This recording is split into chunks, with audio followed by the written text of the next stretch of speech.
Seems good? I don't know.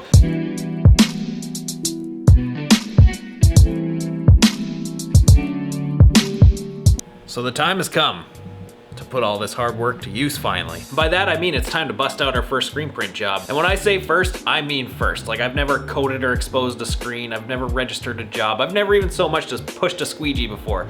Literally zero experience at screen printing. And now after knowing that, there's some of you that are probably saying, wow, that's pretty batshit insane that you went through all that work, all that time, all that money to set all this up and you've literally never done any of this before. And well, you're probably right. But you OGs on here, you've seen it. You've seen me jump into stuff before and figure it out on the fly. I know myself. I know I'm an intelligent person. I know I'm probably the most determined and stubborn motherfucker on the face of the earth. So if there's something I want to learn how to do, it's gonna be no holds barred until I'm one of the best at it. That's just the way I run my life. But yeah, this is gonna be an entire video of firsts for me, so it's gonna be super awesome. I'm so excited to get into this finally. Like, I've been building up to this for months and months and months and months in my head, and it's finally here, so we can get going on it. I feel like this one might run long, but it is what it is. Now, I've said I've never done this before, which is absolutely true, but to say that I don't know anything about it, definitely not true, because I've been studying the screen printing process like a goddamn scholar for the past year and a half now. So I'm starting with a pretty good basis of knowledge. I know book learning to real life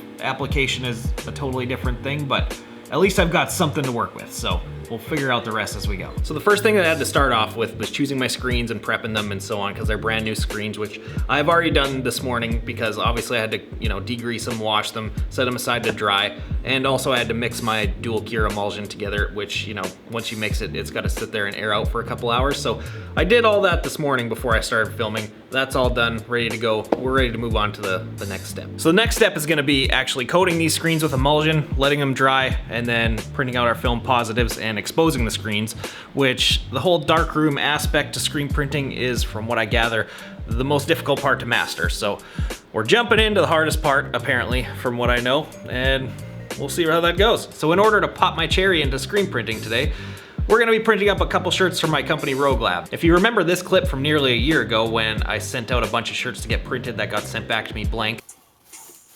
What the fuck? Well, that pile of brand new shirts has stayed packaged up and in the bottom of my closet ever since then, so I think it's time to finally bust them out and put them to use. Now, I'm not sure how many of them we're gonna print just yet. I know I wanna do a couple just solid white hits because, well, printing on dark garments, getting solid white on them is somewhat of an art form to master, and it's gonna be probably one of the most commonly used things in this shop, so I definitely wanna start with that first and cut my teeth on it. And since the logo is set up for 2 colors, we're gonna burn a second screen so that we can do an overprint with it, and it'll teach me obviously to register a 2-color job together, and we'll be able to mix a few colors for the first time, which is gonna be super cool, and do a couple ink changes on press, something that's gonna be very commonly used also. So we got some learning that's gonna be happening today, and I'm excited for it. And whatever turns out well, I'm gonna give away. I haven't decided how yet, so stick around to the end of this video and I'll tell you then, because by then I'll have it figured out.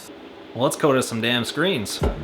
Now, I heard this is very difficult to pull off the first time without making a gigantic mess, and since I'm a first timer, let's hope that I don't make a gigantic mess. Imagine if I just nailed it the first try. I'm sure that'd piss some people off. Well, now that's just all I'm hoping for.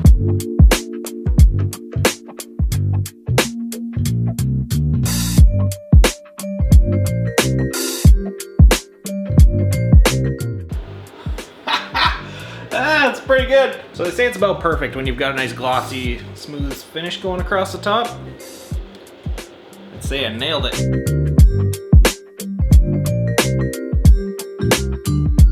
Well, if that first one wasn't perfect, this one sure as shit is.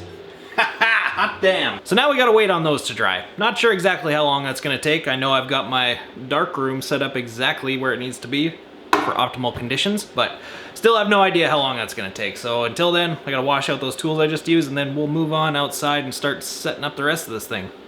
So while those things are drying, there's a few things to do. We can set up our artwork and print our film positives. We can tape and glue up all of our platens, and then we get to make ourselves some custom colors. Yes. All right, let's get to work.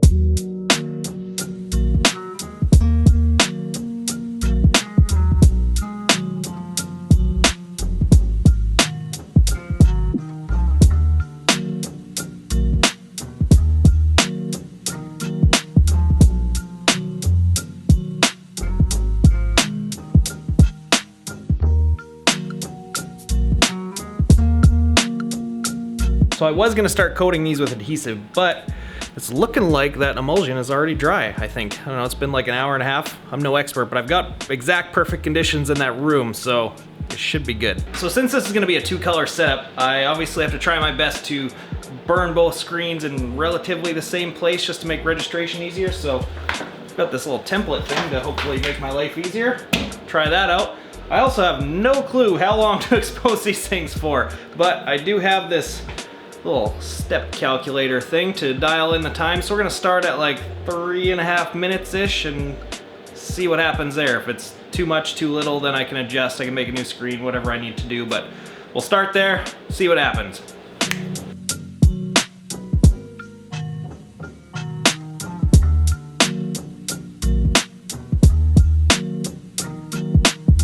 Well, here goes nothing.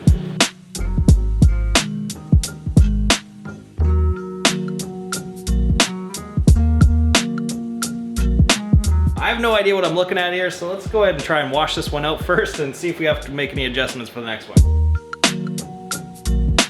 Well, clearly something went horribly wrong there because it blew the whole thing out. Son of a bitch. So in my head I'm thinking maybe it's underexposed. I just talked to someone who knows a little bit more about this than me and they're confirming that maybe that's true. I don't know. I guess we will try the second screen and see, and if that one shits the bed, we gotta start all over again.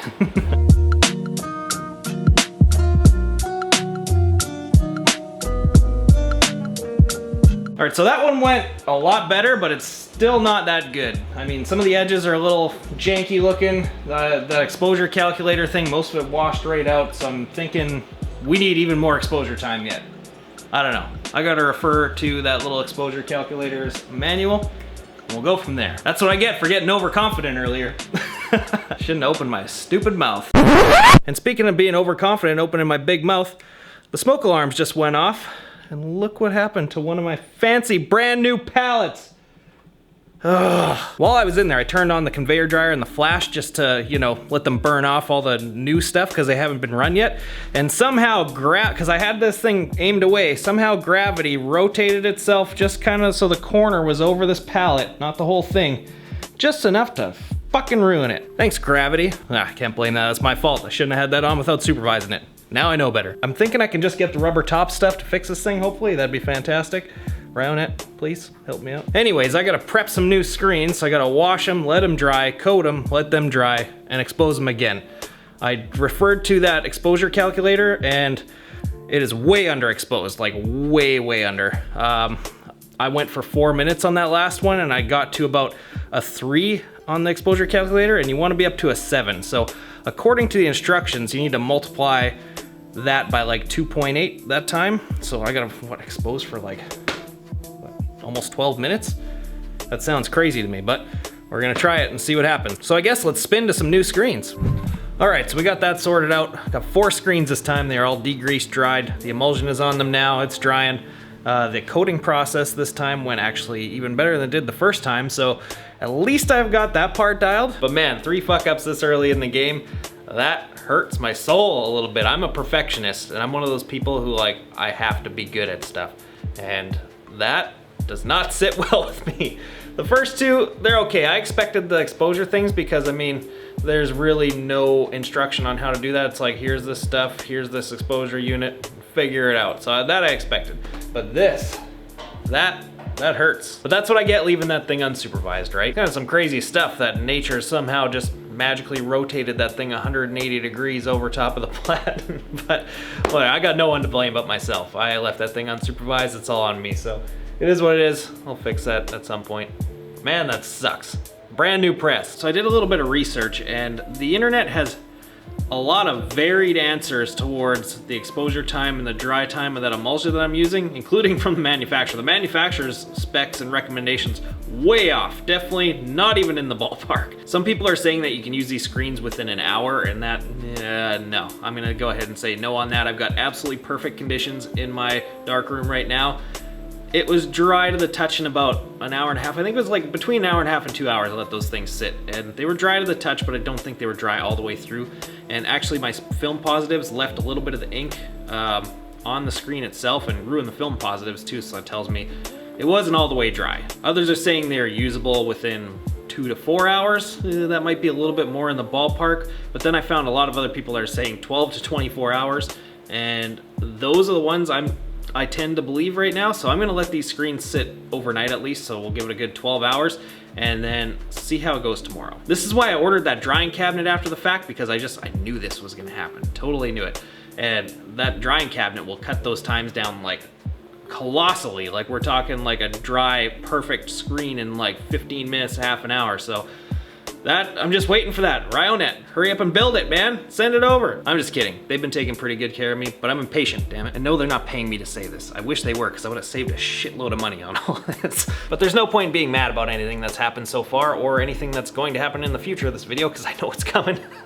Because I'm learning something new. And when you're learning something new, it's not gonna go right the first time, no matter what. Stuff is gonna happen. I mean, the first time that I ever did a wheelie, I can tell you that didn't go well. There were parts flying everywhere, skinned ass cheeks, I was crying and stuff, but now, I mean, I can jump on literally anything with my eyes closed and put in 0 effort and 12 o'clock it. So I mean, all it takes is practice and stuff, and you know, being able to persevere through when the fuck-ups occur. That being said, I am hoping to keep them to a minimum. Well, that's about all I have to say right now, so let's continue this tomorrow.